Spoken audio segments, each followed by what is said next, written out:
নমস্কার সকলকে grow and learn চ্যানেলে স্বাগত। আমি রজত বিশ্বাস। আজ আমি আপনাদের জন্য নতুন একটি ভিডিও নিয়ে চলে এসেছি। এই ভিডিওটি দ্বাদশ শ্রেণীর ছাত্রছাত্রী তথা অন্যান্য ছাত্রীদের জন্য ভীষণ গুরুত্বপূর্ণ। আশা করছি সকলে এটা উপকৃত হবে।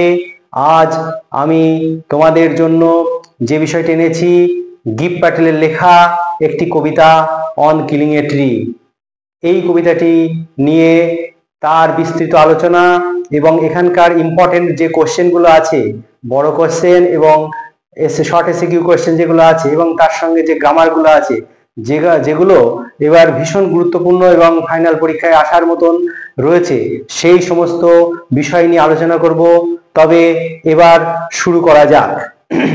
অন কিলিং এ ট্রি এই কবিতাটি is written by Gibb Patel. Actually, Gibb Patel was an Indian writer. He was a physician. He was born in Mumbai in 1940, and he was a talented or meritorious student, and his father wished to send him in his profession, but his the side of his maternal uncle wished to carry the family profession of them, that is physician. And finally the poet became a physician, and he worked in a Mumbai hospital and later in Gujarat. Now his mother was interested in gardening, and the writer or the poet was inspired from her, and he learned that the trees were mercilessly cut in our society, and humankind shows no interest in it.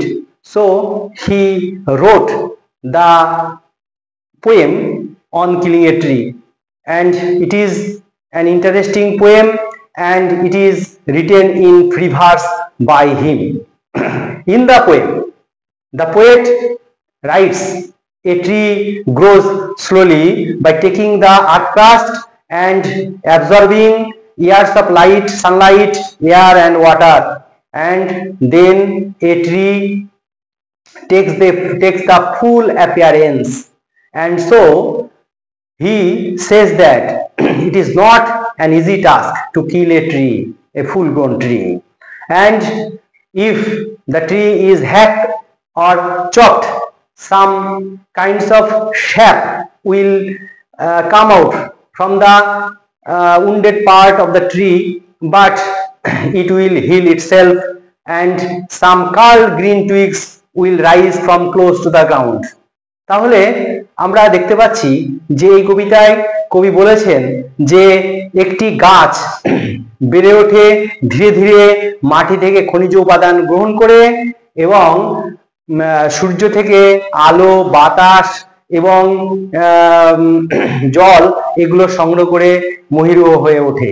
এরকম একটি গাছকে হত্যা করা সহজ কাজ নয়, কারণ একটি গাছকে যদি কুঠার দিয়ে বা করাত দিয়ে তাকে কাটার চেষ্টা করা হয়, তাহলে সেখান দিয়ে ক্ষতস্থান থেকে এক ধরনের রস বের হবে, that is similar to human blood, যেটা মানুষের দেহে রক্তের সমতুল্য, but it will heal itself, কিন্তু একসময় এটা তাকে সুস্থ করে তুলবে, অর্থাৎ গাছটি সুস্থ হয়ে উঠবে।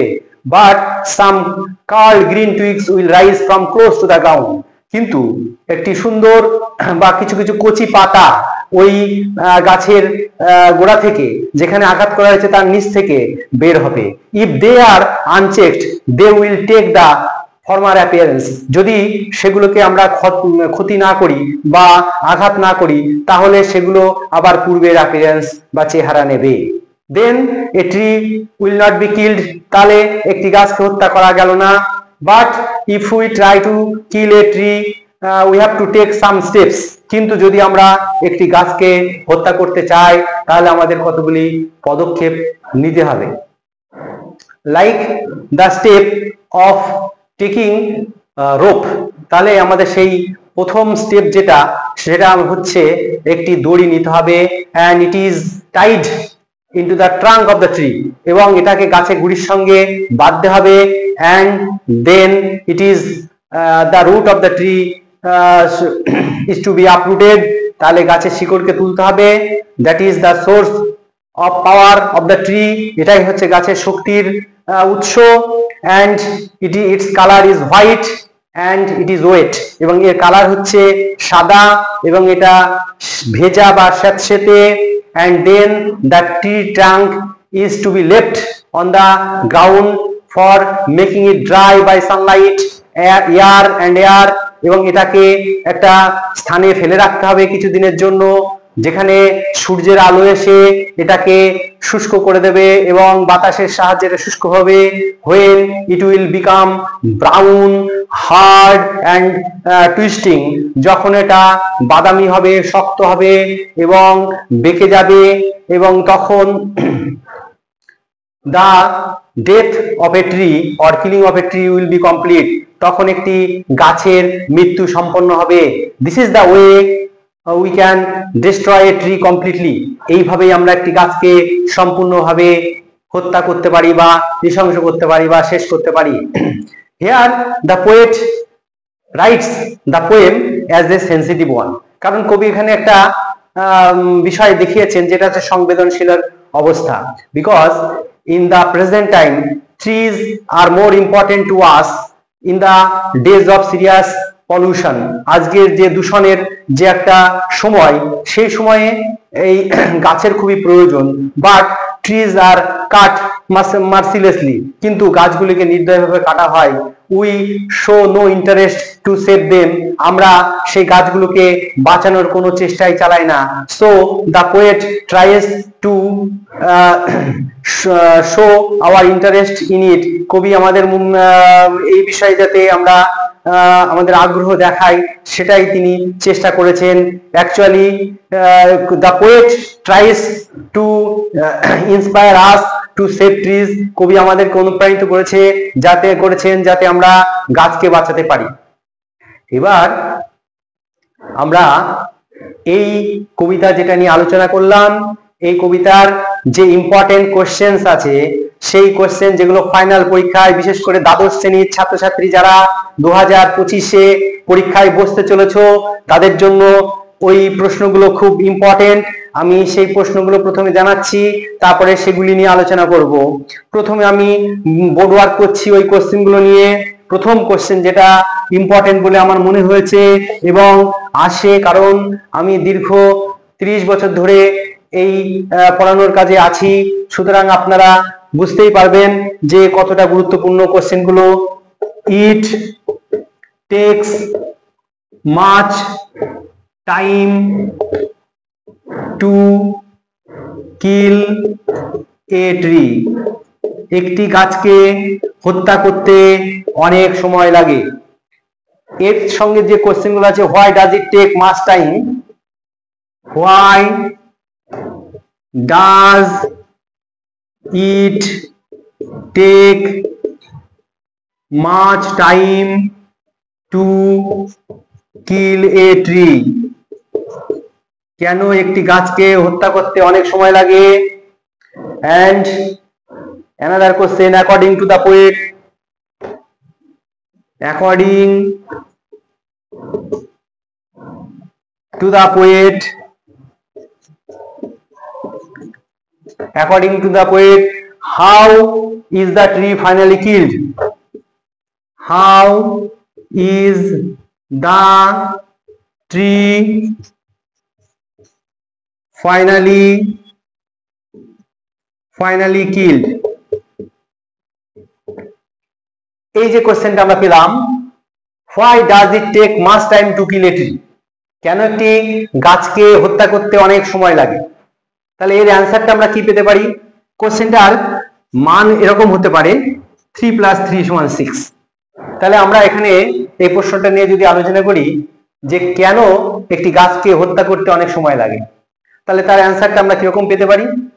a tree grows slowly by taking the earth crust and absorbing the years of sunlight, air and water, and then a tree takes a full grown size, and so it is not an easy task to kill such type of a tree. তাহলে এটা হচ্ছে প্রথম প্রশ্নের উত্তর খানিকটা চলে আসলো এখানে, যে একটি গাছ ধীরে ধীরে বড় হয়ে ওঠে পৃথিবী থেকে বা মাটি থেকে খনিজ উপাদান নিয়ে, এবং তার সঙ্গে সঙ্গে সূর্যের কিরণ বা আলো এটা নেয়, এবং পাশাপাশি মাটি থেকে জল নেয়, এবং বাতাস, পরিবেশ থেকে বাতাস গ্রহণ করে সেই গাছটা আস্তে আস্তে বেড়ে ওঠে এবং এক সময়ে বিরাটাকার চেহারা নেয়। It takes the huge appearance, এটা একটা বিরাট বড় চেহারা নেয়। And then it is not killed, এটাকে হত্যা করা যায় না বাই হ্যাকিং অর চপিং, এটাকে পুচিয়ে কেটে বা কুপিয়ে কেটে এটাকে হত্যা করা যায় না। And some saps come out from the wounded part of the tree, গাছের ক্ষতস্থান থেকে কিছু রস জাতীয় উপাদান বের হয়, that is similar to human blood, যেটা মানুষের রক্তের সঙ্গে সমতুল্য। And some days later or few days later some curl green twigs will rise from close to the ground, এবং কিছু কচি কচি পাতা, ডালযুক্ত পাতা বের হবে ওই মাটির কাছাকাছি অঞ্চল থেকে। ইফ দে আর চেকড, যদি সেগুলোকে রক্ষা করা হয়, they will take the former appearance, তাহলে সেগুলো আবার পূর্বের চেহারা নেবে। সেকেন্ড প্রশ্ন হচ্ছে, according to the poet how is the tree finally killed, কিভাবে গাছকে আমরা শেষ পর্যন্ত হত্যা করতে পারি। তাহলে এটা লিখবো, if we want to kill a tree we have to take a rope, যদি আমরা একটি গাছকে হত্যা করতে চাই তাহলে আমাদের একটি দড়ি নিতে হবে। It is tied to a tree trunk, এটিকে গাছের গুড়ির সঙ্গে বাঁধতে হবে। And then the root of the tree is to be uprooted, গাছের শিকড়কে তুলতে হবে। দেন tree trunk is to left on the ground for making it dry with sunlight and air, এবং তারপরে এটিকে মাটিতে এমন একটা জায়গায় ফেলে রাখতে হবে যেখানে সূর্যের আলো পৌঁছাতে পারে এবং বাতাস পৌঁছাতে পারে, এবং এটিকে শুষ্ক করে দেবে।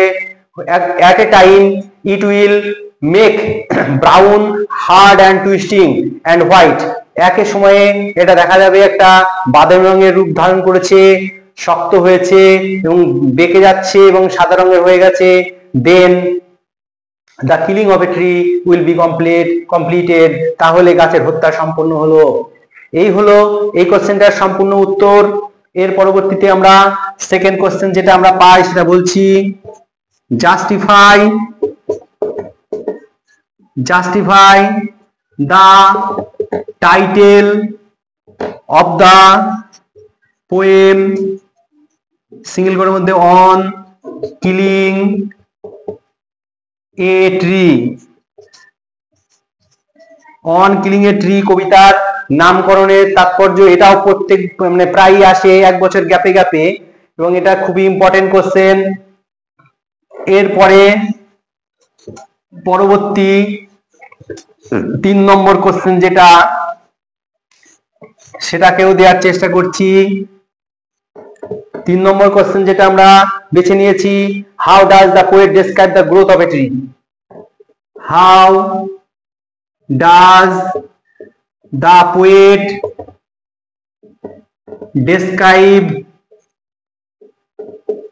describe the growth of a tree, কবি একটি গাছের বৃদ্ধিকে কিভাবে বলেছেন। and দ্বিতীয় সেকেন্ড কোশ্চেন যেটা, what are the different steps taken for killing a tree, what are the different steps to take the killing of a tree, killing of a tree। তাহলে এখানে আমরা টু টেক না দিয়ে taken করে দিই, তাহলে সব থেকে ভালো হবে কোশ্চেনটা। এই কোশ্চেনটা আর প্রথম যে কোশ্চেনটা দিলাম একই রকম অ্যান্সার। এটা ফার্স্ট স্ট্যান্ডার্ড দেখবেন গাছটা কিভাবে বেড়ে উঠছে তার বর্ণনা দেওয়া, অর্থাৎ ফার্স্ট স্ট্যান্ডা যেটাকে আমরা বলি অক্টেভ, সেই স্ট্যান্ডাটার অ্যান্সারটা লিখলে হবে। আর what are the different steps, এটা হচ্ছে কিভাবে গাছকে হত্যা করার চেষ্টা করা হয় বা কিভাবে গাছ হত্যা হবে সেটা একই রকম। আর টাইটেল, এই তিনটেই ছিল এখানকার সব থেকে ইম্পর্টেন্ট কোশ্চেন, এবং উচ্চ মাধ্যমিক পরীক্ষার্থীরা এটা ভালোভাবে তৈরি করবে এবং এটা এগুলো আসার সম্ভাবনা রয়েছে প্রবল। এর পাশাপাশি আমরা শর্ট কোশ্চেন কিছু দিচ্ছি আর তার সঙ্গে দেব কয়েকটা গ্রামার। শর্ট কোশ্চেনও বেশি দেব না, অল্প কটা দেব। তার মধ্যে সব থেকে গুরুত্বপূর্ণ কোশ্চেন হচ্ছে in which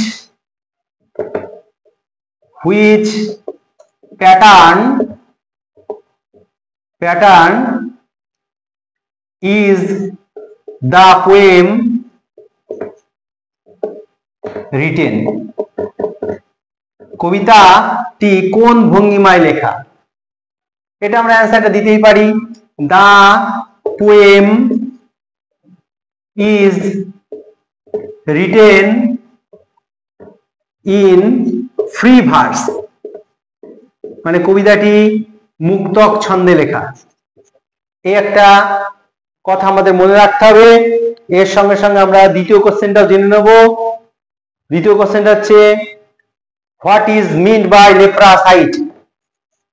what is meant by leprous hide. Leprous hide কথার মানে কি? তাহলে লিখব the expression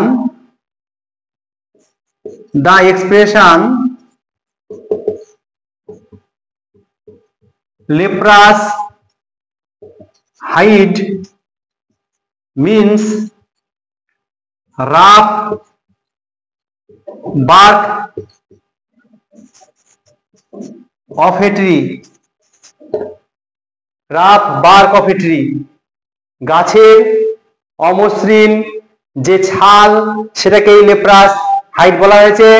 it is similar to human skin, এটা মানুষের ত্বকের সঙ্গেও তুলনা করা যেতে পারে। Next question, what does the expression bleeding bark.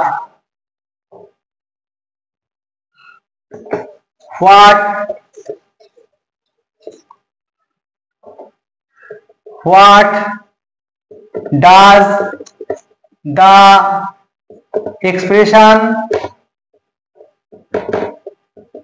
bleeding bark mean? ব্লিডিং বার্ক কথার অর্থ কি? তাহলে এখান থেকে আমরা লিখতেই পারি the expression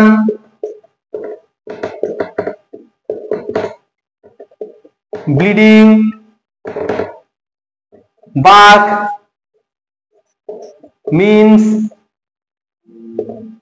the shape come out from the wounded part of the tree.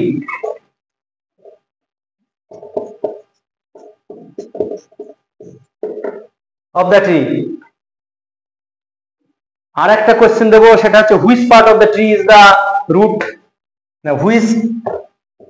Which 4 number, which part of the tree is more sensitive.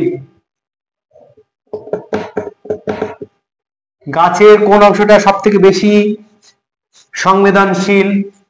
এই পার্টটা। তাহলে অ্যান্সারটা আমরা কি লিখতে পারি? the root of the tree is more sensitive. এই হলো আমাদের শর্ট কোশ্চেন, সব থেকে ইম্পর্টেন্ট 4টে কোশ্চেন দিলাম। এর সঙ্গে সঙ্গে আমরা তিনটে গ্রামার দিচ্ছি এখান থেকে, যে তিনটে গ্রামার এখানে আসার সম্ভাবনা রয়েছে।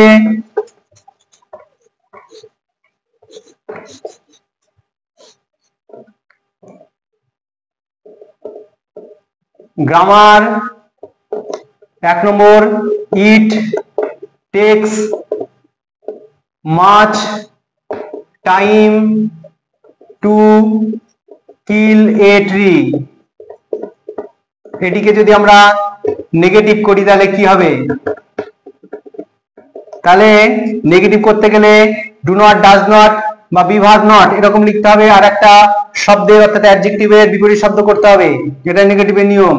তাহলে ইটের পরে এখানে অক্সিলারি ভার্ব নেই, তাহলে ডু নট বা ডাজ নট, এখানে ডাজ নট ধরতে হবে কারণ এস আছে বলে। Does not take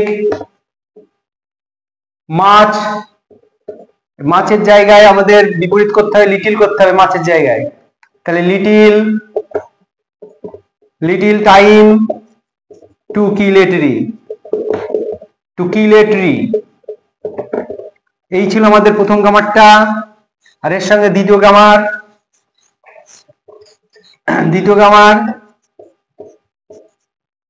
hack and chop, voice change করতে হবে। ভয়েস চেঞ্জ যদি করা হয় তাহলে এটা কি হবে? লেট দিয়ে করবে, let it be hacked and chopped, chopped. এই গেল আর দুটো গ্রামার। আর একটা গ্রামার বলেছিলাম, তিনটে গ্রামার দেবো। ইট গ্রোজ স্লোলি, এখানে গ্রোস শব্দটাকে নাউন ফর্ম করতে হবে। Noun form, change of parts of speech.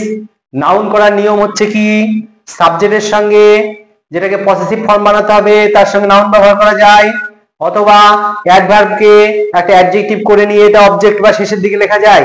তাহলে আমরা প্রথম স্টেপটা দেখাই, এর সঙ্গে এটাকে পসেসিভ করব, ইটকে ইটস করব, ইটস ইহার, এটাকে নাউন করব। তাহলে নাউন করলে গ্রো থেকে গ্রোথ হয়, ইটস গ্রোথ। এইবার একটা ভাব নেবো, যেহেতু প্রেজেন্ট টেন্স তাহলে ইজ লিখবো, আর এটাকে অ্যাডজেক্টিভ করব স্লো, এটা হলো একটা। অথবা যদি আমরা এরকম করি, it has a slow growth, এটাকেও করা যাবে, it has a slow growth. তাহলে এই ছিল ইম্পর্টেন্ট কোশ্চেন গুলো।